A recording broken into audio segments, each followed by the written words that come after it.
Dear viewers, dear brothers and sisters, welcome to my channel, Yours Simply Leah. அஸ்ஸலாமு அலைக்கும் வரஹ்மத்துல்லாஹி வபர்காத்துஹு. நண்பர்களே, ஒரு குர்ஆன் ஜூஸ் சுருக்கத்தை தயாரிக்க எனக்கு பொதுவாக 5 மணி நேரம் ஆகிறது. நான் இந்த ஜூஸ் சுருக்கத்தை சாட் ஜிபிடி அல்லது பிற ஆப்ஸ்களை மட்டும் பயன்படுத்தி உருவாக்குவதில்லை. குர்ஆனை படிப்பது ஒரு சாதாரண விஷயம் அல்ல. குர்ஆன் கருத்தை விளக்குகிறவர் முதலில் அதன் அர்த்தத்தை ஆழமாக புரிந்திருக்க வேண்டும். அதற்காக குர்ஆனின் பொருளை நாமே படித்து அறிய வேண்டும். மேலும் நம்பகமான இஸ்லாமிய அறிஞர்களின் விளக்கங்களையும் கேட்டு முக்கியமான கருத்துக்களை தேர்வு செய்ய நிறைய முயற்சி மற்றும் உழைப்பு தேவைப்படுகிறது. அதனால் என் வீடியோக்களை தொடர்ந்து பார்க்கும் நண்பர்கள் இந்த வேலைக்கு பின்னால் இருக்கும் முயற்சியை உணர்ந்து தயவு செய்து லைக் மற்றும் ஷேர் செய்ய மறக்காதீர்கள். பலர் வீடியோவை திறந்து பார்த்தவுடன் சில வினாடிகளில் ஸ்கிப் செய்து ஸ்வைப் செய்து விடுகிறார்கள். ஆனால் ஒரு நிமிடம் யோசித்து பாருங்கள். இந்த வீடியோவில் பின்னால் ஒரு மனிதனின் அல்லாஹ்வுக்காகவும் மனிதர்களுக்கு அறிவு வழங்குவதற்காகவும் கடினமான உழைப்பை உழைத்து கொண்டிருக்கிறேன். என் வீடியோக்கள் எளிமையாகவும் பொழுதுபோக்கு இல்லாததாகவும் தோன்றலாம். ஆனால் அதற்கு பின்னால் அல்லாஹ்வின் அருளும் நன்மையும் கிடைக்கும் நல்ல உழைப்பு இருக்கிறது. எனவே நண்பர்களே, நல்ல அறிவை பரப்ப எப்போதும் உங்கள் ஆதரவை அளிக்கவும். லைக், ஷேர், சப்போர்ட், கமெண்ட் செய்து நல்ல அறிவை பலருக்கும் கொண்டு செல்லுங்கள் இன்ஷா அல்லாஹ். பிஸ்மில்லா இர்ரஹ்மான் இர்ரஹீம். ஜூஸ் 20வது சுருக்கம். இந்த ஜூஸ் சூரா அன்-நமல் வசனம் 60 முதல் சூரா அல்-கசாஸ் முழுவதும் மற்றும் சூரா அல்-அன்கபூத் வசனம் 44 வரை உள்ள பகுதிகளை உள்ளடங்கியது. 20வது ஜூஸ் தொடக்கம். இந்த ஜூஸ் அல்லாஹ்வின் படைப்புகளை நினைவூட்டும் வசனங்களால் தொடங்குகிறது. வானமும் பூமியும் யார் படைத்தார்? வானத்தில் இருந்து மலையை இறக்கி அழகான தோட்டங்களை வளரச் செய்பவர் யார்?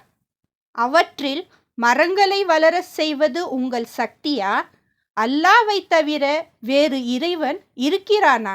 அல்லாஹ் மேலும் கூறுகிறார், பூமியை வாழ இடமாக ஆக்கியதும் அதில் நதிகளை ஏற்படுத்தியதும் உறுதியான மலைகளை வைத்ததும் உப்பு நீர் மற்றும் இனி நீருக்கு இடையில் தடையை அமைத்ததும் இவை அனைத்தும் செய்தது அல்லாஹ் தான். மேலும் வானங்களிலும் பூமியிலும் மறைஞானத்தை அறிந்தவர் அல்லாஹ் மட்டுமே. கியாமத் எப்போது வரும் என்பதை அல்லாஹ் தவிர யாருக்கும் தெரியாது. அல்லாஹ் கூறுகிறார், மனிதர்களின் இதயங்களில் அவர்கள் மறைப்பதையும் வெளிப்படுத்துவதையும் உங்கள் இறைவன் நன்றாக அறிந்தவன். வானங்களிலும் பூமியிலும் மறைந்தது எதுவும் இல்லை. அனைத்தும் தெளிவான பதிவில் லோஹே மெஹ்ஃபூஸ் என்னும் புத்தகத்தில் உள்ளது. உலகத்தின் இறுதி காலத்தில் பூமியில் இருந்து ஒரு உயிரினம் வெளிப்பட்டு மனிதர்களுடன் பேசும் என்று அல்லாஹ் அறிவிக்கிறார். கியாமத் நாளில் சங்கு ஊதப்படும். அப்போது வானங்களிலும் பூமியிலும் உள்ள அனைவரும் பயந்து நடுங்குவார்கள். மலைகள் நிலையாக இருப்பது போல தோன்றினாலும் அவை மேகங்கள் போல் நகரும். அன்று நல்ல செயல் செய்தவர்கள் சிறந்த நன்மை பெறுவார்கள். அந்த நாளில் பயத்திலிருந்து பாதுகாப்பாக இருப்பார்கள். பாவம் செய்தவர்கள் நரகத்தில் வீழ்த்தப்படுவார்கள். மனிதர்கள் செய்த செயல்களுக்கு ஏற்பதான் அவர்களுக்கு பதில் கிடைக்கும். சூரா அன்-நமல் இறுதியில் அனைத்து புகழும் அல்லாஹ்வுக்கே. அவன் தனது அடையாளங்களை உங்களுக்கு காட்டுவான்.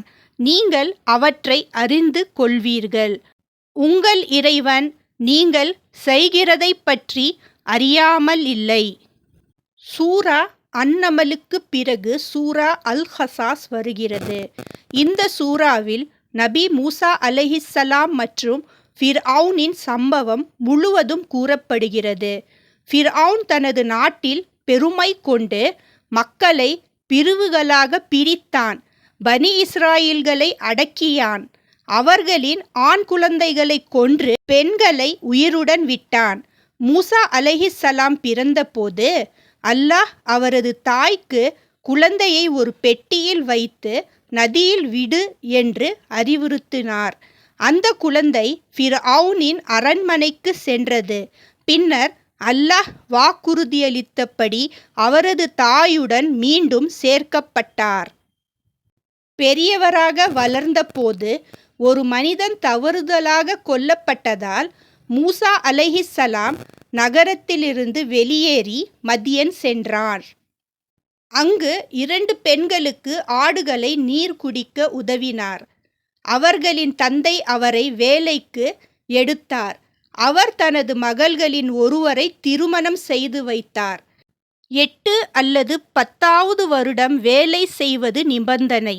பின்னர் பயணிக்கும் போது பரிசுத்தமான பள்ளத்தாக்கில் அல்லாஹ் அவருடன் பேசினார் மற்றும் அவருக்கு தீர்க்க தரிசனமும் அற்புதங்களும் வழங்கப்பட்டனர். பின்னர் அல்லாஹ் மூசா அலைஹிஸ்ஸலாம் மற்றும் நம்பிக்கையாளர்களை காப்பாற்றினார். ஃபிர்அவுன் மற்றும் அவரது படையை கடலில் மூழ்கடித்தார். குர்ஆனை நம்பிய மக்கள் முன்னர் தௌஹீத் மற்றும் இஞ்சில் பெற்ற சிலர் குர்ஆன் வாசிக்கப்பட்ட போது கூறினார்கள், இதில் நாங்கள் நம்பிக்கை வைக்கிறோம், இது எங்கள் இறைவனிடமிருந்து வந்த உண்மை. அவர்கள் பொறுமையாக இருந்தனர், தீமைக்கு நன்மையால் பதிலளித்தனர், அல்லாஹ் வழங்கியவற்றிலிருந்து தானம் செய்தனர், அவருக்கு இரட்டிப்பு நன்மை வழங்கப்படும். ஹாரூனின் வரலாறு. அல்லாஹ் ஹாரூன் என்பவரின் உதாரணத்தையும் கூறுகிறார். அவருக்கு மிகுந்த செல்வம் கிடைத்ததால் அவர் பெருமை கொண்டார். அவரது மக்கள் அகந்தை கொள்ளாதே, அல்லாஹ் அகந்தை கொண்டவர்களை விரும்புவதில்லை என்று அறிவுறுத்தினர். ஆனால் அவர் கூறினார், ஹாரூன் அகந்தையில் கூறினான், இந்த செல்வம் எனக்கு என் அறிவால் கிடைத்தது. இதன் விளைவாக அல்லாஹ் அவரையும் அவரது வீட்டையும் பூமியில் மூழ்கடித்தான். சூரா அல்-கசாஸ் தௌஹீத், ஒரே இறைவன் பற்றிய செய்தியுடன் முடிகிறது. அல்லாஹ்வை தவிர வேறு இறைவனை அழைக்காதீர்கள். அவனைத் தவிர வணக்கத்திற்குரியவர் யாருமே இல்லை. அனைத்தும் அழிந்துவிடும், அவன் மட்டும் நிலைத்திருப்பான். தீர்ப்புகள் அனைத்தும் அவனுக்கே. இறுதியில் நீங்கள் அவனிடமே திரும்புவீர்கள். சூரா அல்-அன்கபுத் தொடக்கம். சூரா அல்-கசாஸுக்கு பிறகு சூரா அல்-அன்கபுத் வருகிறது. இந்த சூரா ஒரு முக்கியமான உண்மையை கூறுகிறது. மக்கள் நாங்கள் நம்புகிறோம் என்று சொன்னால் மட்டும் அவர்கள் சோதிக்கப்படாமல் விடப்படுவார்களா என்று நினைக்கிறீர்களா? முன்னர் இருந்தவர்கள் சோதிக்கப்பட்டார்கள். அதனால் யார் உண்மையான நம்பிக்கையாளர்கள், யார் பொய்யாளர்கள் என்பதை அல்லாஹ் அறிகிறார். அல்லாஹ் பெற்றோருக்கு கீழ்ப்படிதலை கட்டளை இட்டாலும் அவர்கள் ஷிர்க் செய்ய சொன்னால் அவர்களை பின்பற்றக்கூடாது. நம்பிக்கை மற்றும் இரட்டை முகத்தனம். சிலர் நாங்கள் அல்லாஹ்வில் நம்பிக்கை வைக்கிறோம் என்று சொல்வார்கள். ஆனால் அல்லாஹ்வுக்காக துன்பம் வந்தால் அதை மனிதர்களின் தண்டனை என்று நினைத்து பின்னடைவர். வெற்றி வந்தால் மட்டும் நாங்கள் உங்களுடன் இருந்தோம் என்று சொல்வார்கள். அல்லாஹ் உண்மையான நம்பிக்கையாளர்களையும் முனாஃபிக்குகளையும் நன்றாக அறிந்தவன். நபி நூஹ் அலைஹிஸ்ஸலாம் தனது மக்களிடம் 950 ஆண்டுகள் அழைத்தார். ஆனால் பெரும்பாலோர் நம்பவில்லை. இறுதியில் அவர்கள் பெருவெள்ளத்தில் அழிக்கப்பட்டார்கள். அதேபோல இப்ராஹிம் அலைஹிஸ்ஸலாம் மக்களின் கதை, லூத் அலைஹிஸ்ஸலாம் மக்கள், ஷுஐப் அலைஹிஸ்ஸலாம் மக்கள், ஆத் மற்றும் சமூத் மக்கள் அவர்களின் பாவங்களால் அழிக்கப்பட்டனர்.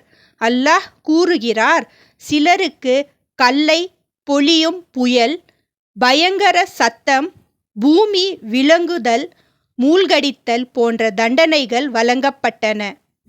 அல்லாஹ் அவர்களுக்கு அநியாயம் செய்யவில்லை, அவர்கள் தங்களுக்கே அநியாயம் செய்தார்கள். சிலந்தி வீட்டு உதாரணம். அல்லாஹ் ஒரு உவமையை கூறுகிறார். அல்லாஹ்வை தவிர வேறு உதவிகளை நாடுபவர்களின் நிலை சிலந்தி கட்டும் வீட்டைப் போல ஆகும். சிலந்தியின் வீடு மிகவும் பலவீனமானது. இதுவே ஜூஸ் 20 முடிவாகும்.